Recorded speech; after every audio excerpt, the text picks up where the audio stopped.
Hello friends, मैं Mukesh Yadav MK theory classes में आप सभी का स्वागत करता हूं। दोस्तों, प्रकाश चैप्टर में 2-3 टॉपिक मैंने क्लियर किया। अब आज प्रकाश का लास्ट टॉपिक है, इसको बेहतरीन तरीके से आप देखिए। प्रकाश चैप्टर आज से एंड हो जाएगा। प्रकाश चैप्टर एंड होने के बाद अब रीजनिंग का टॉपिक चालू होने जा रहा है। रीजनिंग जो अब पढ़ाऊँगा चैप्टर वाइज चलेगा, शुरुआत से ही चलेगा आपका। प्रकाश आज से लास्ट टॉपिक है, तो इसमें मैंने आपको बेहतरीन तरीके से 3 पार्ट आप क्लियर किए। आज इसी का चौथा पार्ट है, तो इसमें आज पढ़ाना है प्रकाश का विवर्तन। प्रकाश का विवर्तन प्रकाश का विवर्तन। ये बेहतरीन तरीके से आप इसको भी पढ़ते रहिए। साइंस का ज़्यादा से ज़्यादा टॉपिक मैंने क्लियर कर दिया, मैथ का भी ज़्यादा से ज़्यादा टॉपिक क्लियर किया हूँ। रीजनिंग का टॉपिक क्लियर करने, अब रीजनिंग पूरा ही पढ़ाना है। पूरा जो चैप्टर छूटा हुआ पूरा एकदम बेहतरीन तरीके से पढ़ाना है, क्योंकि SI का एग्ज़ाम, SI का वैकेंसी आने वाली है। लगभग अभी नोटिफिकेशन दिया था, पेपर में दिया था, तो हो सकता है बहुत जल्द आने वाला है। तो रीजनिंग उसमें रहता है, मैथ रहता है, हिंदी रहती है, GK GS करंट रहता है, तो बेहतरीन तरीके से आप उसको पढ़ना है। तो प्रकाश का विवर्तन, तो प्रकाश का विवर्तन मतलब होता है, विवर्तन है क्या? प्रकाश जब आता है तो उसके मार्ग में जो अवरोधक उत्पन्न हो जाता है वही कहलाता है प्रकाश का विवर्तन। जैसे प्रकाश आ रहा है तो उसके मार्ग में जो अवरोधक उत्पन्न हो जाता है उसको रोकने का काम करता है, वही कहलाता है विवर्तन। एक बार ध्यान से आप सुनिए, जब छाया बनती है, जब छाया, देखिए छाया हमारी बन रही है, ये किसके कारण बन रही है? ये प्रकाश का विवर्तन के कारण बन रही है। एग्जाम पूछता है छाया का बनना किसके कारण होता है? प्रकाश के विवर्तन के कारण होता है। आप जो फोटो खींचा जाता है या फोटो जब खींचा जाता है तो उसमें का प्रतिबिंब हमको धब्बा दिखाई देता है, ये भी किस कारण होता है? प्रकाश का विवर्तन के कारण होता है। तो इसमें आप लिख सकते हैं प्रकाश। इस वीडियो को शुरू से लेकर लास्ट तक मेरे दोस्तों देखिएगा, एकदम जानदार शानदार क्वेश्चन है, एकदम मज़ा आ जाएगी।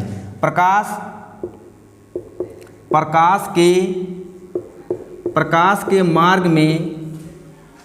मार्ग में जो अवरोधक, प्रकाश के मार्ग में जो अवरोधक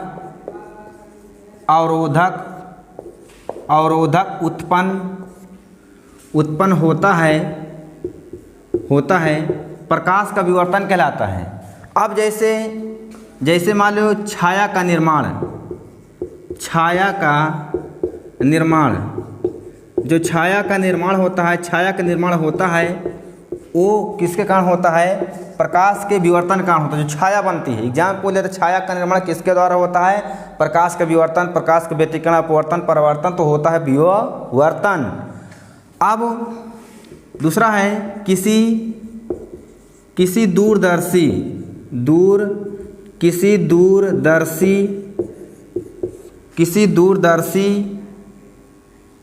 दूरदर्शी से देखने पर उसका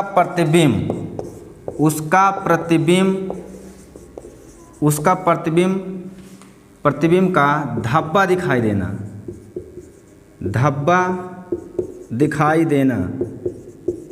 दिखाई देना किसके कारण होता है? ये भी आपका होता है प्रकाश का विवर्तन।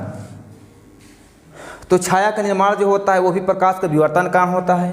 किसी दूरदर्शी से हम प्रतिबिंब को जो देखते हैं वो भी हमको धब्बा दिखाई देता है दोस्तों, ये भी होता है प्रकाश का विवर्तन। कभी कभी एग्जाम में पूछ लेता है CD का फुल फॉर्म, CD का पूरा नाम पूछ लेता है, तो CD का पूरा नाम होता है कम्पैक्ट डिस्क। क्या होता है? कम्पैक्ट डिस्क होता है, ध्यान रखिएगा, DIS ये होता है। DVD का फुल फॉर्म कभी कभी पूछता है, DVD का पूरा नाम होता है आपका डिजिटल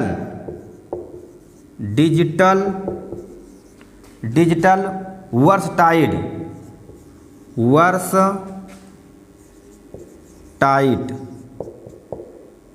डिस्क, ये होता है। तो ध्यान रखिएगा, CD का पूरा नाम पूछे तो कम्पैक्ट डिस्क होता है। डीवीडी का पूरा नाम पूछेगा तो डिजिटल वर्सटाइल डिश होता है। तो ये तो इस क्वेश्चन को आप देखिएगा। अब अगला टॉपिक जो बताना है प्रकाश का, या तो कह सकते हैं प्रिज्म। प्रिज्म का मतलब होता है दोस्तों, जब श्वेत प्रकाश किसी प्रिज्म से गुजरता है तो वह 7 रंगों में विभक्त हो जाता है। या तो कह सकते हैं एग्जाम पूछता है प्रिज्म का वर्ण विक्षेपण। प्रिज्म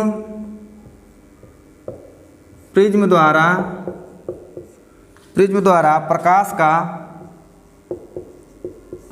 का वर्ण विक्षेपण में होता है बिखेरना, वर्ण कर देना। जब श्वेत प्रकाश किसी प्रिज्म से गुजरता है, ये यहाँ देखिए ये है प्रिज्म। ये जब श्वेत प्रकाश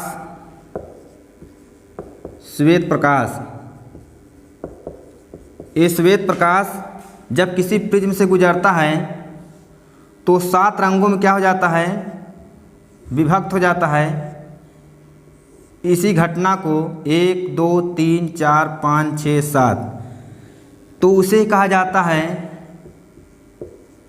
प्रिज्म द्वारा प्रकाश का वर्ण विक्षेपण। तो पहला रंग जो रहता है प्रिज्म से कितने रंग दिखाई देता है, जो श्वेत प्रकाश जाता है 7 रंग दिखाई देता है। तो पहला दिखाई देता है दोस्तों लाल, नारंगी, आप ध्यान रखिएगा, नारंगी, पीला, हरा, नीला, जामुनी, बैगनी। ये क्या होता है, बैगनी। ये पहला, दूसरा, तीसरा, चौथा, पांचवा नहीं सॉरी 1 हुआ, 2 हुआ, 3 हुआ, 4 हुआ, 5 हुआ, 6 हुआ, 7 हुआ। तो कितने रंग होते हैं, 7। जब श्वेत प्रकाश किसी प्रिज्म से गुजरता है तो वह 7 रंगों में विभक्त हो जाता है। इसी घटना को कहा जाता है वर्ण विक्षेपण। कभी कभी पूछ लेता है वर्ण विक्षेपण किसे कहते हैं, तो आप कह सकते हैं कि कोई भी प्रिज्म होता है तो उसमें से हमको जो 7 रंग दिखाई देता है, तो यही घटना जो होती है वर्ण विक्षेपण कहलाती है। अब एग्जाम में कभी कभी पूछता है कि सबसे ऊपर का प्रिज्म से जब 7 रंग गुजरते हैं तो सबसे ऊपर कौन रंग होता है, सबसे ऊपर जो होता है दोस्तों लाल रंग होता है। सबसे दिख रहा होगा, सबसे ऊपर लाल। ये सबसे ऊपर कौन सा रंग होता है, लाल होता है। हरा जो होता है, हरा मध्य का रंग होता है, हरा बीच में होता है, हरा बीच में होता है। और जो नीचे होता है बैगनी सबसे नीचे होता है, बैगनी सबसे नीचे होता है। ये सब एकदम बेहतरीन तरीके से आपको दिख रहा होगा, तो अच्छे से पढ़िए इसको। थोड़ा से गर्मी है, आपके लिए कोई दिक्कत नहीं है, पढ़ाऊँगा चाहे गर्मी हो चाहे जो हो। तो सबसे ऊपर होता है लाल रंग होता है दोस्तों, हरा बीच में होता है, बैगनी सबसे नीचे होता है। कभी कभी पूछ लेता है कि प्रिज्म से जब गुजरता है तो सबसे ऊपर कौन सा रंग होता है, लाल होता है। बीच में कौन सा रंग होता है, तो हरा होता है। नीचे कौन होता है, बैगनी होता है। तो इसको बेहतरीन तरीके से देखिए। अब इंद्रधनुष के बारे में बात करते हैं। जो इंद्रधनुष वर्षा की छोटी छोटी बूंदें जब दिखाई देती है तो इंद्रधनुष का निर्माण हो जाता है। इंद्रधनुष कहाँ पर बनता है, ये दोस्तों वायुमंडल बनता है इंद्रधनुष। अब इंद्रधनुष के बारे में बेहतरीन तरीके से देखिए। इंद्रधनुष पूरा प्रकाश चैप्टर एकदम बेहतरीन तरीके से पढ़ाया जा रहा है। इंद्रधनुष कैसे बनता है, प्रकाश का परावर्तन, अपवर्तन, पूर्ण आंतरिक परिवर्तन के फलस्वरूप इंद्रधनुष का निर्माण होता है। अपवर्तन, परावर्तन, पूर्णांतरिक परिवर्तन मैंने पीछे को टॉपिक में पढ़ाया, पार्ट 1, पार्ट 2, पार्ट 3, ये पार्ट 4 है। बेहतरीन तरीके से देखिए। इंद्रधनुष जो होता है वायुमंडल बनता है। इंद्रधनुष हमेशा जो होता है जब बनता है तो उसका प्रतिबिंब जो व्यक्ति का बनता है छाया बनती, पीछे छाया बनती है। और हमेशा जब इंद्रधनुष बनता है तो दोपहर के 12 बजे इंद्रधनुष का निर्माण नहीं होता है, क्योंकि उसका सीधा प्रकाश होता है। यहाँ लिख सकते हैं प्रकाश के परावर्तन अपवर्तन पूर्ण आंतरिक परावर्तन ये के फलस्वरूप बनता है, के फलस्वरूप ये।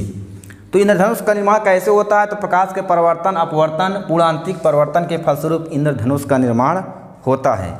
ये ध्यान रखिएगा। इंद्रधनुष वायुमंडल में बनता है। इंद्रधनुष का निर्माण कहाँ होता है? निर्माण वायुमंडल में होता है।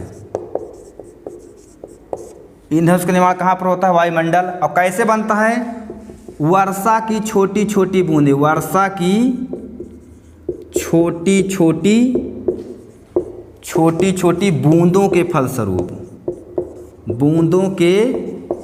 फलस्वरूप बनता है ये। अब इंद्रधनुष निर्माण कैसे होता है पूछ सकता है। तो वर्षा की जो छोटी छोटी बूंद होती है उसके फलस्वरूप इंद्रधनुष का निर्माण होता है। कहाँ पर होता है? वायुमंडल में होता है। कैसे बनता है? प्रकाश के परिवर्तन अपवर्तन पूर्णांतरिक परिवर्तन के फलस्वरूप। हाँ, ये भी ध्यान रखिए। इंद्रधनुष 2 प्रकार के होते हैं। ये होते कितने प्रकार के हैं दोस्तों? 2 प्रकार के होते हैं। नंबर 1 होता है प्राथमिक इंद्रधनुष। प्राथमिक क्या बोलते हैं? प्राथमिक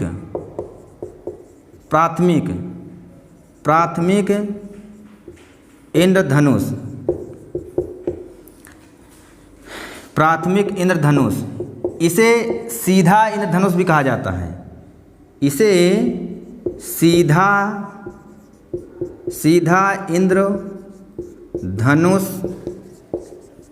इंद्रधनुष कहते हैं।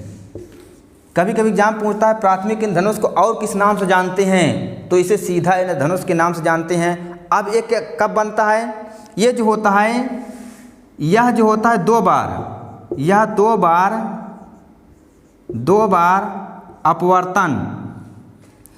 बार अपवर्तन एवं एक बार पूर्ण आंतरिक परिवर्तन के फलस्वरूप बनता है। ये जो प्राथमिक इंद्रधनुष होता है, एक बार जो होता है मतलब 2 बार अपवर्तन के फलस्वरूप बनता है, 2 बार अपवर्तन होता है, एक बार पूर्ण आंतरिक परिवर्तन होता है। तो अब जो पूर्ण आंतरिक परिवर्तन होता है अंदर की ओर, इसमें लाल रंग जो होता है दोस्तों, इसमें लाल रंग बाहर की ओर, लाल रंग बाहर की ओर, और बैगनी रंग जो होता है, बैगनी रंग अंदर की ओर होता है, अंदर होता है। ये कभी कभी पूछ सकता है कि प्राथमिक इंद्रधनुष जब बनता है तो लाल रंग बाहर कौन सा रंग होता है, अंदर कौन सा रंग होता है? तो लाल रंग जो होता है बाहर की तरफ होता है, बैंगनी रंग जो होता है अंदर की तरफ होता है। ये सब एकदम बेहतरीन से गहराई से पढ़ाया जा रहा है साइंस यहाँ पर। तो अब जो द्वितीयक इंद्रधनुष होता है, द्वितीयक इंद्रधनुष, इसको उल्टा इंद्रधनुष कहा जाता है। उल्टा इंद्रधनुष,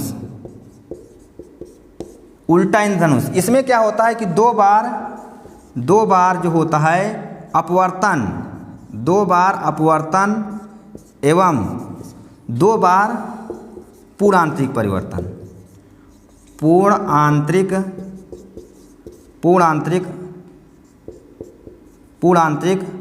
परिवर्तन। ये जो बनता है 2 बार अपवर्तन होता है, इसमें 2 बार पूर्ण आंतरिक परिवर्तन होता है। इसमें क्या होता है कि जो रंग होता है लाल रंग जो होता है अंदर होता है, लाल रंग अंदर बनेगा आंतरिक भाग में। बैगनी रंग जो होता है, बैगनी रंग बैगनी रंग जो होता है, बैगनी रंग बाहर होता है। तो इंद्रधनुष के बारे में समझ गए। इंद्रधनुष का आकार कैसा होता है? वृत्ताकार होता है। इंद्रधनुष का जो आकार पूछ सकता है, अब इंद्रधनुष से कैसो भी क्वेश्चन पूछेगा, किसी भी तरह से बना क्वेश्चन पूछेगा तो आप बता सकते हैं। इंद्रधनुष का आकार कैसा होता है? इंद्रधनुष का आकार वृत्ताकार होता है। इंद्रधनुष कब नहीं बनता? दोपहर के 12 बजे इंद्रधनुष का निर्माण नहीं होता, ये भी ध्यान रखिएगा। बनता कब है मैं बता रहा हूँ, नोट्स में आप लिखते जाइएगा। इंद्रधनुष का आकार, इंद्रधनुष का आकार वृत्ताकार होता है, वृत्ताकार होता है। अब देखिए इंद्रधनुष कब नहीं बनता? इंद्रधनुष दोपहर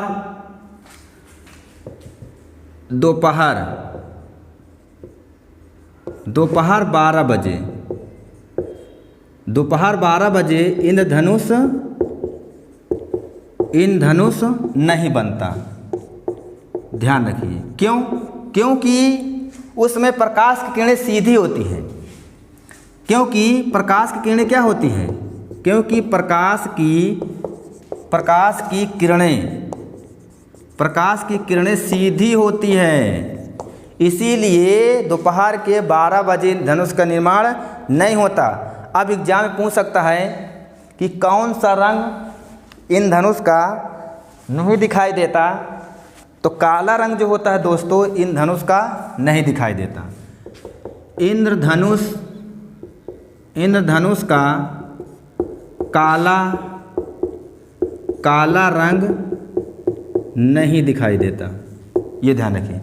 जब व्यक्ति इंद्रधनुष को देखता है, इसमें बहुत खासियत है, जब व्यक्ति इंद्रधनुष को देखता है तो उसका प्रतिबिंब जो होता है उसके पीछे बनती, ये भी ध्यान रखिएगा, तभी हमको इंद्रधनुष बनेगा। जब उसका प्रतिबिंब आगे बनेगी तो इंद्रधनुष का निर्माण होगा ही नहीं। जब व्यक्ति का प्रतिबिंब पीछे बनेगा तो इंद्रधनुष का निर्माण तभी होता है, और 12 बजे इंद्रधनुष का निर्माण नहीं होता।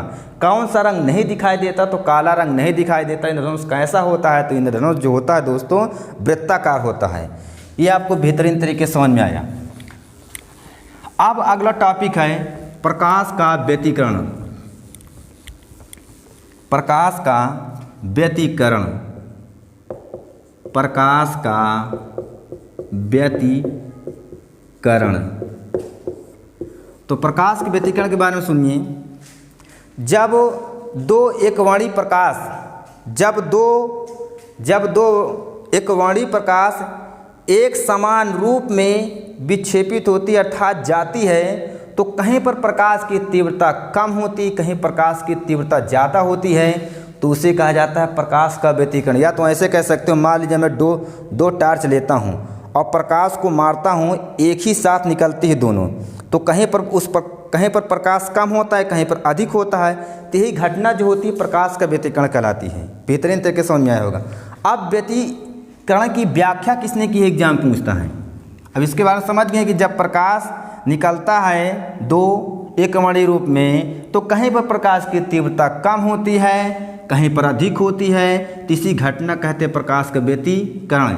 इसकी व्याख्या किसने किया है?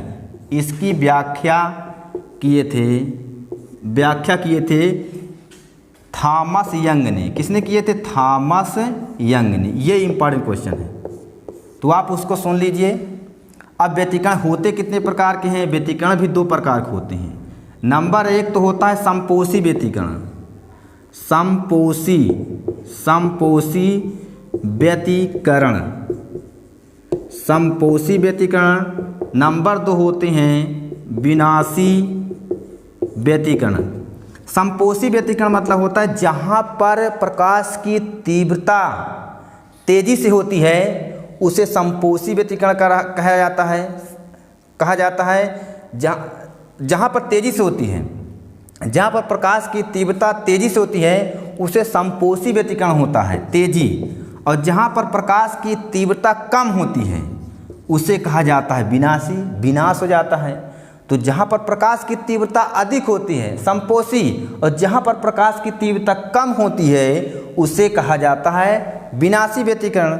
अब इसके उदाहरण अगर देखना चाहते हो तो पूछता है तितलियों के पर जो होते हैं, पर जो होते हैं रंगीन दिखाई देते हैं, किसके कारण दिखाई देते हैं? व्यतिकरण के कारण। कहीं पर उसकी तीव्रता कम, कहीं पर अधिक होती है। तो लिख सकते हैं, एग्जाम पूछ सकता है तितलियों के परों का रंगीन दिखाई देना।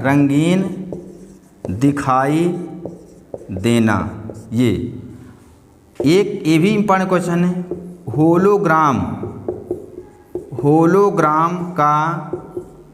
होलोग्राम का रंगीन दिखाई देना।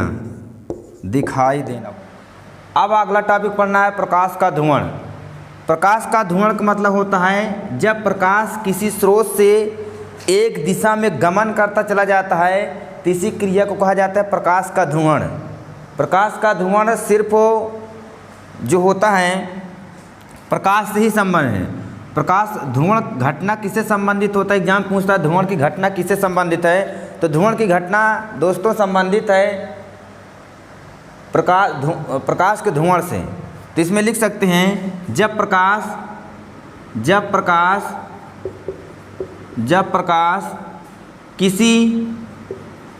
किसी स्रोत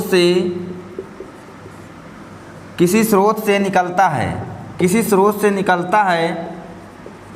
है तो एक दिशा में गमन करता है, मतलब एक दिशा में गमन करता है, एक दिशा में जाता है, गमन करता है, तो ये घटना प्रकाश का धुआं कहलाती है।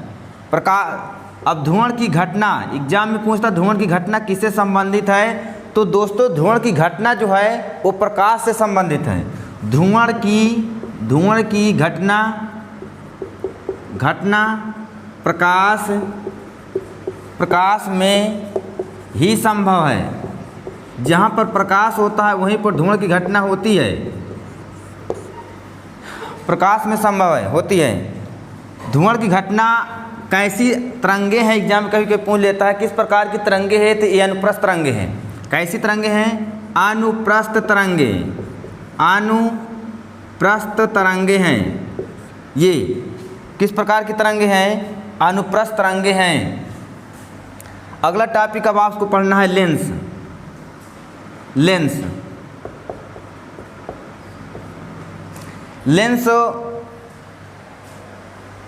किसे कहा जाता है? लेंस एक ऐसा पारदर्शी माध्यम है जो दो गोली पृष्ठ अथवा एक समतल पृष्ठ घिरा होता है। लेंस एक पारदर्शी माध्यम होता है। तो लेंस किस प्रकार? लेंस एक पारदर्शी माध्यम है जो दो गोली पृष्ठ अथवा एक समतल पृष्ठ क्या होता है? घिरा होता है। लेंस होते कितने प्रकार के? दो प्रकार के। लेंस जो होते हैं दोस्तों दो प्रकार के होते हैं। नंबर एक होता है उत्तल लेंस। नंबर दो होता है अवतल लेंस। देखिए इसको इंग्लिश बोलते हैं कन्वेक्स लेंस। इसको बोलते हैं इंग्लिश में कनकेव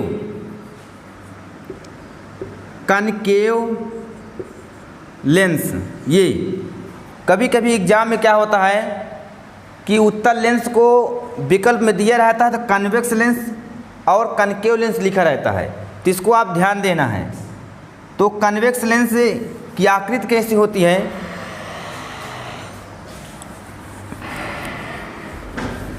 पहले आपको पढ़ना है कन्वेक्स लेंस। दूरदृष्टि दोष को दूर करने के लिए किसका प्रयोग करते हैं? तो दूरदृष्टि दोष को दूर करने के लिए कन्वेक्स लेंस का ही प्रयोग करते हैं। उत्तल लेंस जिसको बोलते हैं।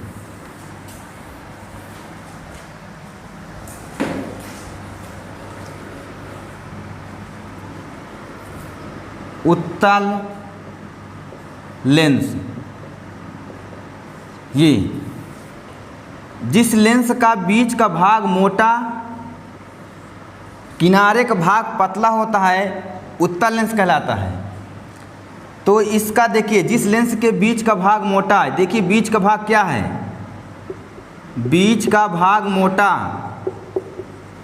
किनारे का भाग जो है पतला, किनारा, किनारे का भाग क्या है, पतला, ये आपको उत्तल लेंस कहलाएगा।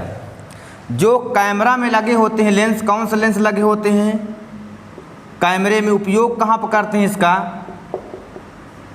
तो कैमरे में दूरदर्शी, दूरदर्शी के रूप में, दूरदर्शी के रूप में, दूरदृष्टि दोष, दूरदृष्टि दोष को इंग्लिश बोलते हैं हाइपरमेट्रोमायोपिया,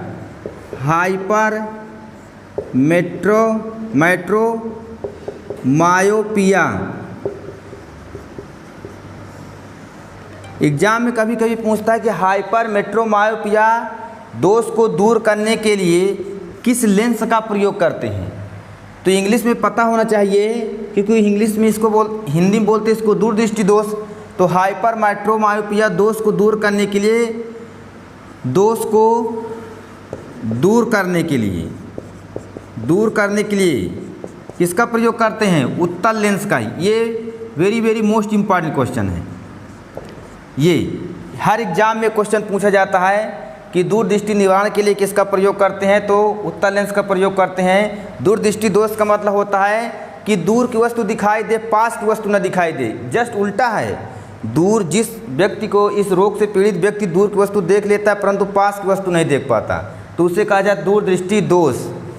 ये मत समझिए कि दूर की न दिखाई दे, पास की दिखाई दे, इसी के जस्ट उल्टा रहता है। समझिए, दूर की वस्तु दिखाई दे परंतु पास की वस्तु न दिखाई दे, उसे कहा जाता है दूरदृष्टि दोष। निकट दृष्टि दोष का मतलब होता है जिस व्यक्ति को निकट की वस्तु दिखाई देती, दूर की न दिखाई दे, उसे कहा जाता है निकट दृष्टि दोष। अब यहाँ पर ये इंपॉर्टेंट क्वेश्चन, दूरदृष्टि दोष से पीड़ित व्यक्ति का प्रतिबिंब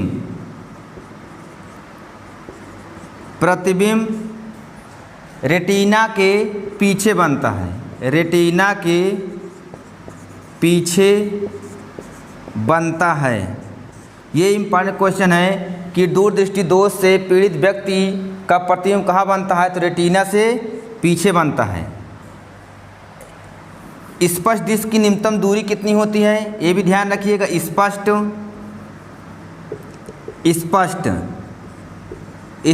दृष्टि की न्यूनतम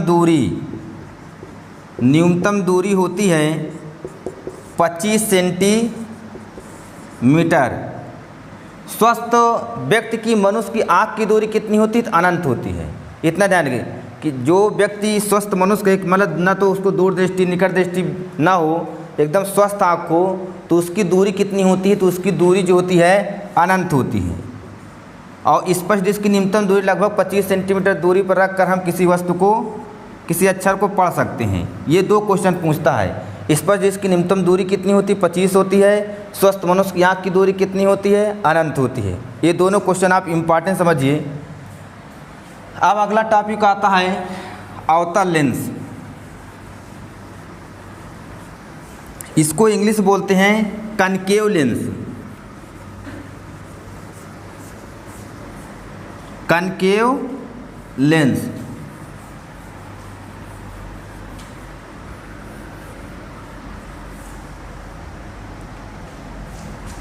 अवतल लेंस,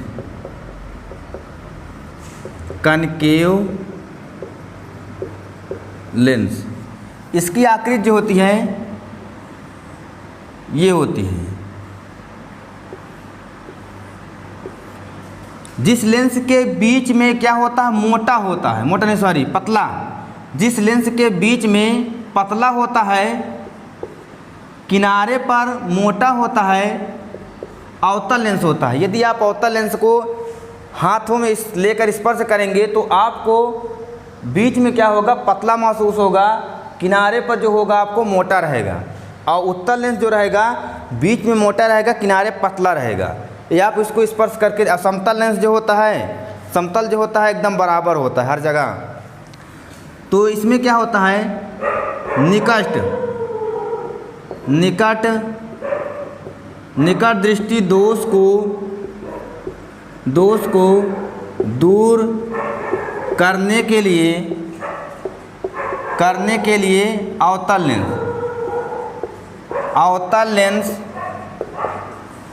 अवतल लेंस का प्रयोग किया जाता है। अवतल लेंस का निकट दृष्टि दोष को दूर करने के लिए अवतल लेंस को, हाँ, अवतल लेंस को अपसारी लेंस भी कहते हैं। अपसारी लेंस इसे क्या कहते हैं? इसे अपसारी लेंस भी कहते हैं। एग्जाम पूछ लेते हैं कभी कभी कि अवतल लेंस और किस नाम से जानते हैं? अपसारी लेंस के नाम से भी जाना जाता है, क्योंकि इस पर क्या होता है, इसकी क्वालिटी होती है कि इस पर प्रकाश किरणें पड़ती है तो सभी दिशाओं में क्या हो जाती है? फैल जाती है। ये अवतल लेंस की क्वालिटी होती है कि प्रकाश किरणों क्या करता है? फैलाता है। ये प्रकाश किरणों क्या कर देता है? फैलाता है। ये प्रकाश की किरणों को फैलाता है। और उत्तल लेंस की क्वालिटी होती है, इसमें बताना भूल गए थे, उत्तल लेंस की क्वालिटी होती है कि प्रकाश किरणों को सिकोड़ता है, एकत्रित करता है, संकेंद्रित करता है। इसमें लिख लीजिएगा, उत्तल लेंस का गुण होता है कि सभी प्रकाश किरणों क्या करता है? सभी प्रकाश की किरणों को संकेंद्रित करता है, संकेंद्रित इकट्ठा करता है। जैसे मान लीजिए उत्तल लेंस से होता है, इस पर प्रकाश किरणें पड़ रही है तो सभी किरणों को एक बिंदु पर क्या कर देता है? एकत्रित करने का काम करता है। ये उत्तल लेंस जो होता है सभी प्रकाश किरणों को एकत्रित करता है। अवतल लेंस के गुण होता है कि सभी प्रकाश किरणों क्या करता है? फैला देता है। अर्थात जब इस पर सभी बहुत सी प्रकाश किरणें पड़ती है तब ये है। अब जरा दृष्टि दोष एक होता है। जरा दृष्टि दोष का मतलब होता है जिस व्यक्ति को ना तो नज़दीक की वस्तु दिखाई देता है ना तो दूर की वस्तु दिखाई देता है, तो इसी क्रिया को कहा जाता है जरा दृष्टि दोष। तो इस दोष को दूर करने के लिए द्विफोक्सी लेंस का प्रयोग करते हैं। परिभाषा ना पूछकर एग्जाम पूछता है कि जरा दृष्टि दोष को दूर करने के लिए किस लेंस का प्रयोग करते हैं, तो जरा दृष्टि दोष को दूर करने के लिए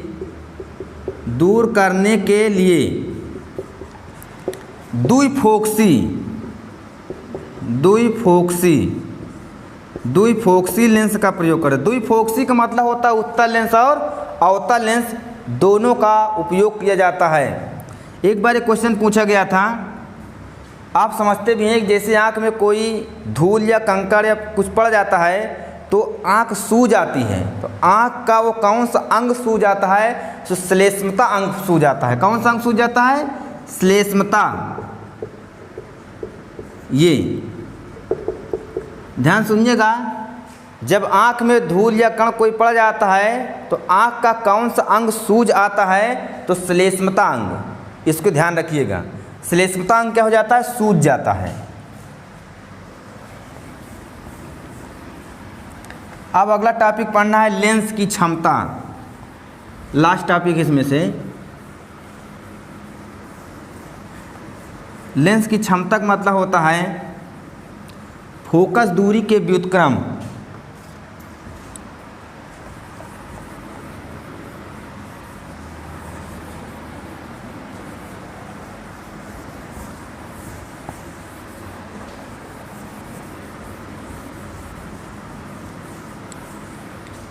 लेंस की क्षमता, इसको इंग्लिश बोलते हैं power of lens. Power of lens, focus दूरी के व्युत्क्रम को लेंस की क्षमता कहते हैं। या तो ऐसे कह सकते हो कि जब प्रकाश किरण लेंस पर पड़ता है तो उसको मोड़ देता है, जो वही कहलाता है लेंस की क्षमता। फोकस दूरी के व्युत्क्रम लेंस की क्षमता कहते हैं, क्षमता कहते हैं। इसे P से व्यक्त करते हैं। P बराबर होता है 1/f मीटर। 1 मीटर बराबर 100 सेंटीमीटर होता है, इसीलिए इसको लिख सकते हैं 100/f सेंटीमीटर। ये इसका मात्रक लिखेंगे, इसका मात्रक डायोप्टर,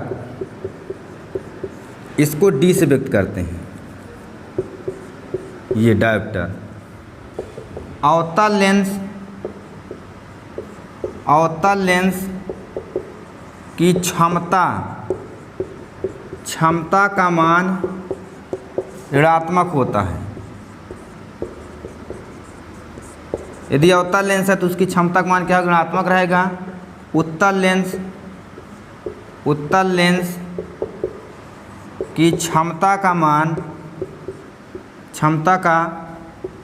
मान जो होता है, क्षमता का मान धनात्मक।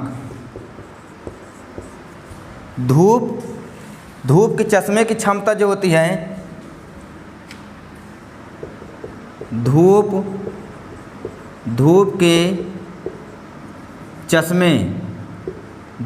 चश्मे की क्षमता 0 डायोप्टर ये होती है। जो मोटर कार या गाड़ी होती है उसमें जो दर्पण के रूप में लगा होता है, तो कैसा दर्पण लगा होता है, परवलयाकार। इसको लिख सकते हैं मोटर गाड़ी में परवलयाकार अवतल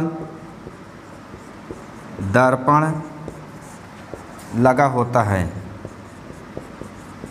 ये तो मैंने आपको लेंस से संबंधित बेहतरीन तरीके से पूरा पार्ट कंप्लीट किए। 4 पार्ट आपको मिलेगा बेहतरीन तरीके से। सभी दोस्तों को बहुत बहुत धन्यवाद।